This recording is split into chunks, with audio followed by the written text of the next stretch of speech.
What's going on, everybody? So today I decided to do something a little different. Doing a little segment called Rigs That Don't Suck. And this thing, I don't have a noise gate hooked up because I want people to hear, without it, people going, but you have all the toys hooked up. No, this is literally, this is my chain, okay? I'm going to start with my fat fucking mitts, my hands, into my signature Deviant guitar. It's called the Linchpin, and that has a signature pickup in it made by Voodoo Custom Pickups called a TDS rack. That goes into the Mud Killer by Electric Eye. That's going into the Rev G20 with the gain set on hot, or red, if you want to call it that, running at about 50% gain. That is then going to my Monstah cab, which has been loaded with a DB77 and a Mano War pickup.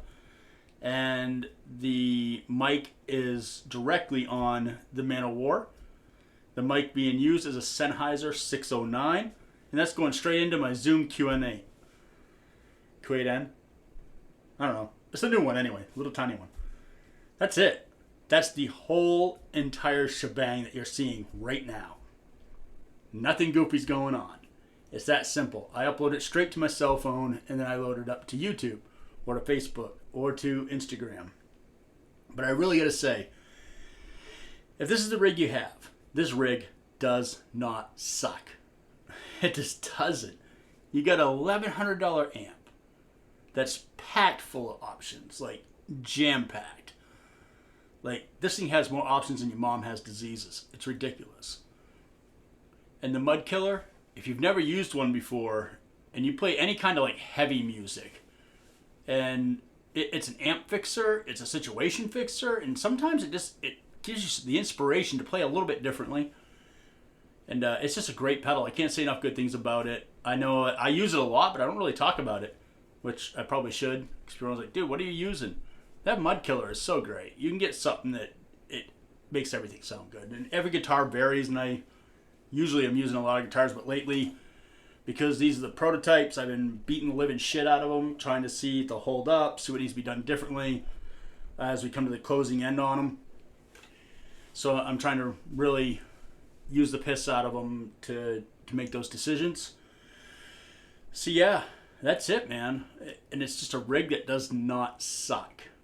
And it's not that expensive. I mean, you can get a Mud Killer for a couple $100. You got an $1,100 amp.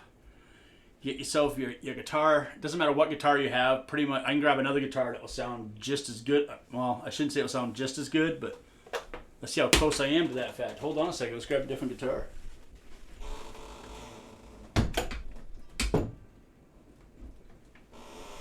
Don't even know if this guitar is in tune, but just grab a PRS, slap this bitch on. Probably gonna get some feedback because I don't have any.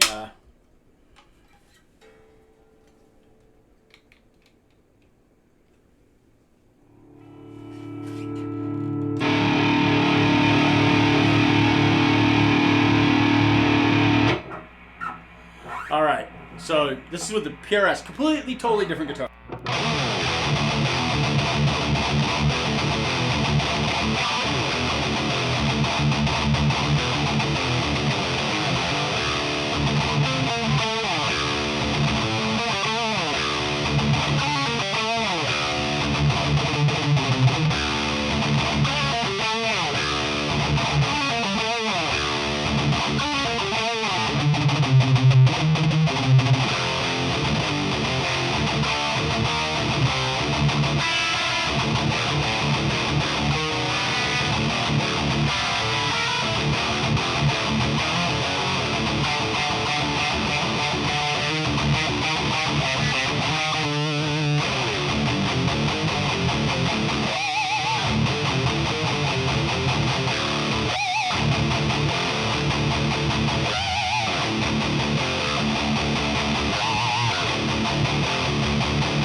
So yeah, I mean, it's a whole separate guitar.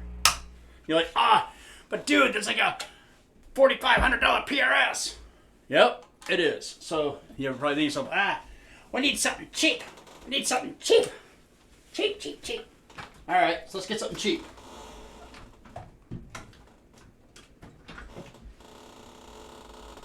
All right, again, I don't know if this thing's in tune. I literally just grabbed it off the rack.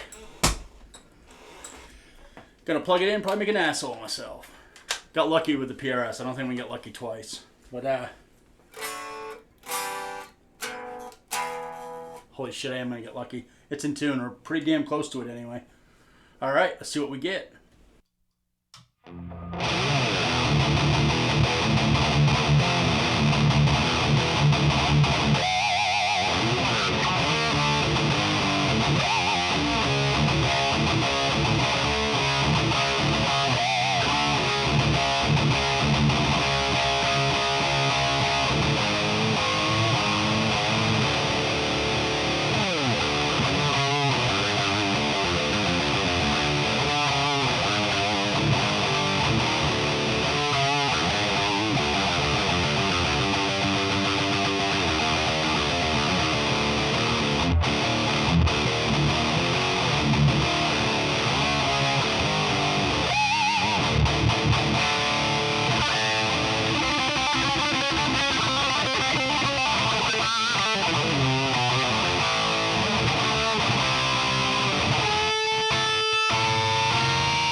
There's another guitar. Rigs that don't suck. You just plug in and go, man. I mean, really, at the end of the day, that's just badass. And like I said, it's not expensive. If you already have a speaker cab and you pick up a rev amp and a mud killer, you can get the same exact tones. I mean, I'm literally tossing guitars to the wind and plugging it in. Yeah, they sound a little bit different because every guitar is a little different. But for the most part, that rig does not suck. So in episode number 1 of rigs that do not suck, the Rev G20 by Rev Amplification out of Canada. They're fucking awesome. You have the Electric Eye right there, the Mud Killer. All right, built here in the United States by a man in his home. Like $200. It's a rig that don't suck. It's that simple. It's just a rig that doesn't suck. And it's not expensive. And I don't have a very special cab. I mean, yeah, my buddy built it for me. He has a company called Monstah Cabs, which I think is defunct now. It was a quick project. But I got one out of it. And I have a DB77 and a Man of War in there. And I actually prefer the Man of War over the DB77. It's just a cheap-ass speaker, man. It's nothing fancy. You never hear anybody talk about it. You score them for like $99. Awesome, awesome, awesome, awesome speaker. But yeah, using an old-fashioned Sennheiser 609. Not even the new fancy 906. That's over here, and I never use it. I use the 609 still just because I like it. I don't know. It's the closest thing to what it sounds like in the room, so that's why I use it. But anyhow, rigs that don't suck. Let's do that again. The whole entire signal chain. Right now, it happens to be a Michael Kelly Patriot piece of shit going into the Electric Eye Mud Killer into the G20 by Rev Amplification, which is going into my Monstah cab, which is loaded with, obviously, we just went over this, Eminence DV77 and Man of War with the mic on the Man of War. The mic is the E609 by Sennheiser. And that goes into my recording apparatus right here, which is a Zoom QN8 4K. Not that I ever use 4K, because who the fuck is it? No one can tell the goddamn difference, so why use up the memory? Film it 1080p. You know what I'm saying? All right. Very cool. Thanks for tuning in. Keep music evil. Bring metal to the children. Explore decent rigs. You don't have to spend a lot of money, folks. I know it sounds redundant when you look behind me. There's an embarrassing amount of money that's been spent. But this rig right here fucking kills. And it's not that expensive. Like, literally, if you already have a speaker cab, you already have a guitar, you'd be about $1,300 deep. On the used market, maybe $1,000 deep. Because these still hold pretty good price, and they're really hard to find the electric eye stuff used. Because they're good. When guys get them, they don't want to get rid of them, because you might not use it every day, but sometimes you get into something you just need to have it. You have to have it. It's not you want it. You have to have it. It's a huge, useful tool. And I have a review on that on my channel. If you want to check it out, knock yourself out. Just look for fat piece of shit telling mom jokes. Bang, I pop up. You know what I'm saying? That's right. I mean, the guy standing behind your mom with that look on my face like, All right. Anyhow, y'all be good. I'll catch you in the next video. Possibly. If all these, me being silly doesn't work. But hey, I'm just going to sit here and be myself, because YouTube doesn't pay. I'm doing this for my own entertainment. If you're watching it, good.